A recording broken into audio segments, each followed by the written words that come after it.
Just one thing beforehand, and I usually don't ever make the intro after I've did the review, but I just wanted to clear things up. I will sound very negative, very whiny, very bitchy in this review, but I hope you can understand where I'm coming from.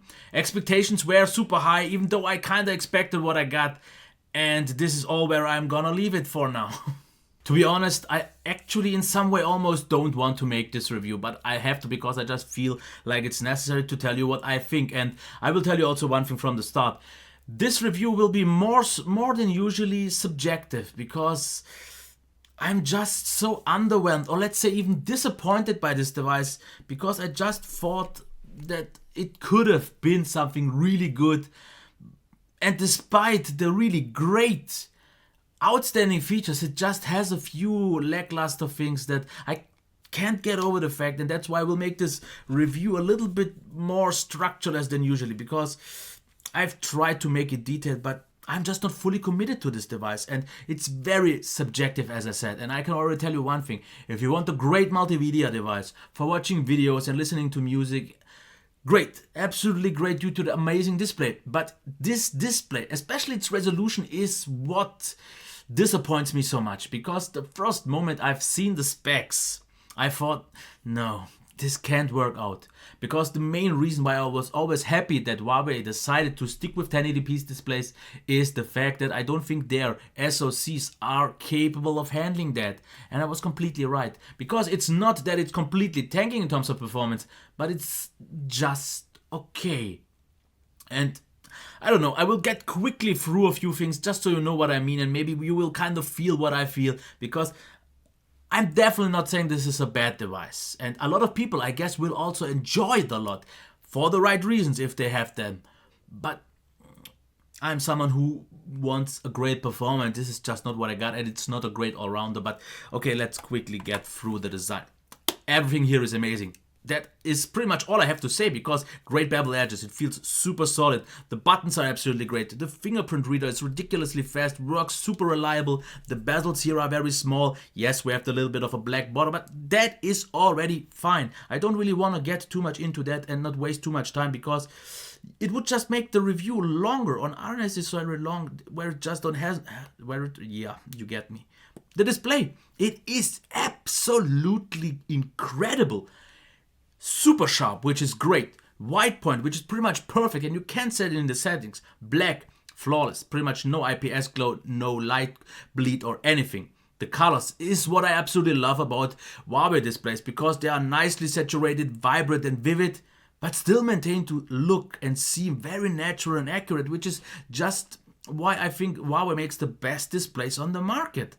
Viewing angles are top. It is actually one of the brighter displays out there on the market. So nothing wrong here. The sound, just to get that done real quick.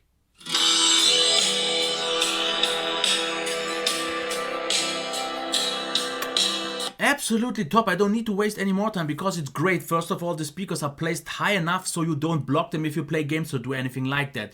Because on one device it was a little bit lower, and there I complained because you did block it all the time. Not the case here. Maximum volume is one of the very best that I've ever seen, and even outperforms a lot of the laptops these days, and way bigger tablets. So great here. And it just doesn't sound very loud. It sounds also very good, because once you turn on SWS, we have a nice full rich body to it. The bass is nice, the mids are absolutely solid, very precise and clear, and the highs are absolutely there, and it doesn't feel too harsh or something like that. So really nice overall balance. And even if I find it, the headphone jack is very surprisingly good, because once, in this case though, you turn off SWS, it is really good, because with SWS it wasn't loud and it sounded a little bit flat.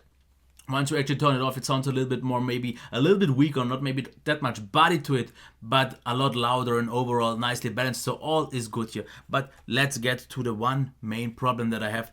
The performance is just good, and or I would say even just okay, because let's check the browser here. Rendering times, as you can see, not the very fastest one, but that works out. And the browsing performance is, as you can see here, just not feeling super smooth. It looks a little bit blurry, and I'm just missing the high frame rate scrolling, because everything, especially on a bigger surface, if you scroll, just blurs out and makes it just not seem perfectly balanced. App launch times are okay. especially maybe due to the animation. It looks a little bit slower on this big surface, but as you can see here, the scrolling is fine and is pretty much lag free, but I just can't get over the fact that it looks like 25 or 30 frames per second scrolling. It just doesn't seem fluid, and I don't know, I can't really say it's micro stutters or anything like that. I actually maybe should not complain about it, but for some reason I feel like they shouldn't have used an Quad HD display. And I know I sound very whiny and very annoyed and complaining, but I just expected an overall nicer experience, and this is what is my main problem here. It's just good, especially with the amazing display, the great sound. This could have been pretty much perfect tablet, and I would have definitely loved to have used it. For the price, it would have been great, but this is a performance that is good, but not good enough to fully convince me and get behind it.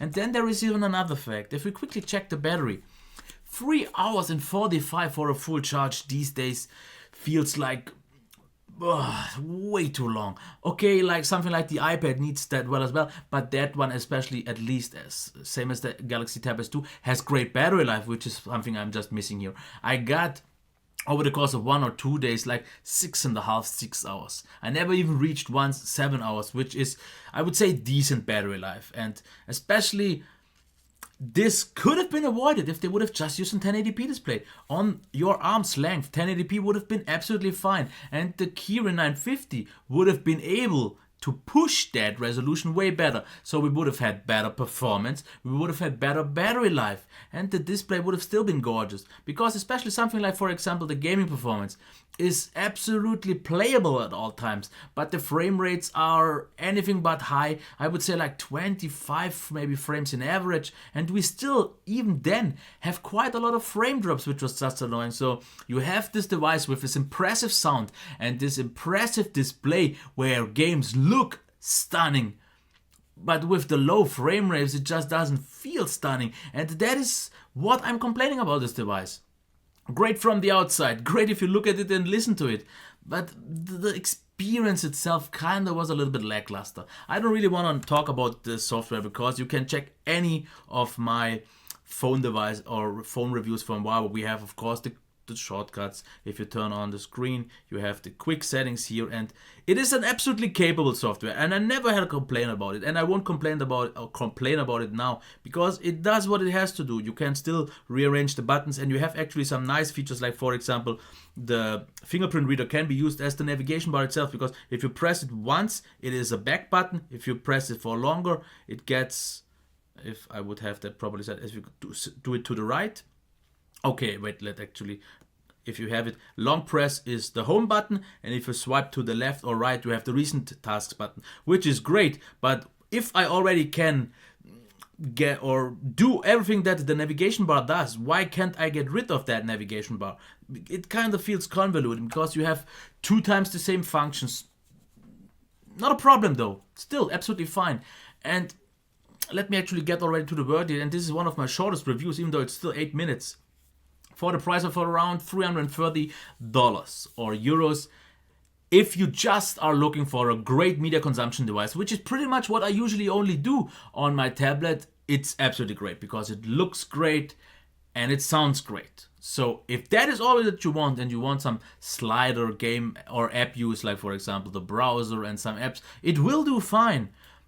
But for this price, with the still good competition these days, especially something like the Samsung Galaxy Tab S2 8.4, I think there you get the overall better all-round package. This multimedia, absolutely flawless, but then I don't get why the games just don't perform those, which, as I said, could have been avoided with the 1080p display. And let's just quickly get through the pros and cons. Great design and build, absolutely amongst the very, very few best ones, top. Fingerprint reader top, gorgeous display, impressive speakers, great for multimedia. But this is my main problem, just okay performance. I just want more than just okay these days, because so many devices can deliver just okay. And this is why I am so annoyed, because this could have been it.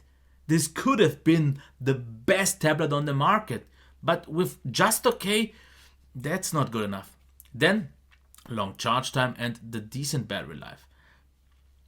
7 hours, or maybe even usually I just got closer to 6, is not good enough.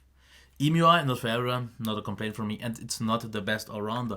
So I guess I would say the final verdict is good enough is not good enough to be the best. Sounds odd, sounds weird, and I will just cut it off here. And yes, this is one of my most negative reviews that I've done, at least in the term that I presented. And I don't mean it in a bad way, because I've said all the things that are great. They are great. But as I said, the ones that aren't are enough to break the experience for me. So that's it. I am usually known for my objective reviews, but I'm also known for my unbiased and honest reviews. And this is what you got today. So deal with it. And let's get a little bit away from the harshness. I didn't mean it in a bad way, because you all know that I absolutely love Huawei devices. I've given all the great ones great reviews. The ones that weren't and didn't get that. So I would say let's cut this off. If you still liked it, give it a thumbs up. You know the rest. Leave the comments down below. Leave the dislike button if you did not like this approach. But if I think like it, I will tell like it is and the way I feel. I'm not gonna do anything different anywhere or anyway or anytime soon. Okay, until next time. Bye.